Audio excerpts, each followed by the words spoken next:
आज का आपका टॉपिक है टोटल इंटरनल रिफ्लेक्शन। अभी तक हम जो रिफ्लेक्शन पढ़ते थे उसमें डेफिनेशन के अकॉर्डिंग ये होता था कि लाइट जब एक मीडियम से दूसरे मीडियम के अंदर या उसकी सरफेस के ऊपर जब टकराती है तो उसका कुछ हिस्सा टकरा के वापस आ जाता है। तो वो जो कुछ हिस्सा टकरा के वापस आता है उसे हम कहते थे कि वो रिफ्लेक्शन है। टोटल इंटरनल के अंदर तमाम की तमाम लाइट किसी एक मीडियम से दूसरे मीडियम में जाते हुए पहले वाले मीडियम में वापस आ जाती है, किसी तरह का कोई रिफ्रैक्शन नहीं होता। इसे टोटल इंटरनल रिफ्लेक्शन कहते हैं। इसके 3 डायग्राम्स के ज़रिए हम इसे पढ़ेंगे। पहली डायग्राम में देखें एक इंसिडेंट रे है जो ब्लू एरो से शो की गई है।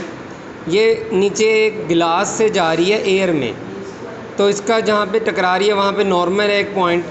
अब जब ये इस तरह से निकले कि इसका एंगल ऑफ इंसिडेंस लेस हो जाए क्रिटिकल एंगल से, तो ये एक मीडियम से दूसरे मीडियम में जाते हुए अपना रास्ता बदल लेती है, जिसे हम रिफ्रैक्शन ऑफ लाइट पढ़ते थे। अब क्रिटिकल एंगल क्या होता है?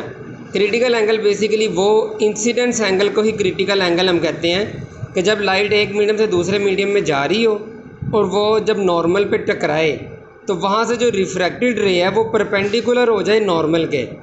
When the refracted ray become perpendicular to the normal, so the angle of incidence is also known as critical angle. समझ लग गई है कि जब इंसिडेंट रे निकल रही है वो मीडियम पे टकराती है और टकरा के वो नॉर्मल के परपेंडिकुलर हो जाए, तो जहाँ पे वो परपेंडिकुलर होगी उस रे को अब हम कहेंगे कि ये क्या है, क्रिटिकल एंगल हो गया है।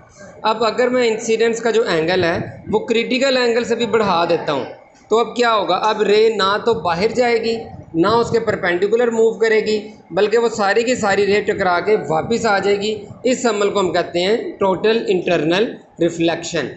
कि यानी कि लाइट रे एक मीडियम से दूसरे मीडियम में जाते हुए इस तरह से कि उसका एंगल ऑफ इंसिडेंस बड़ा हो जाए क्रिटिकल एंगल से, तो वो रिफ्रैक्शन या रिफ्लेक्शन नहीं होता, या क्रिटिकल एंगल पे पर वो परपेंडिकुलर नहीं होता, बल्कि वो complete bounce back into the same medium हो जाती है।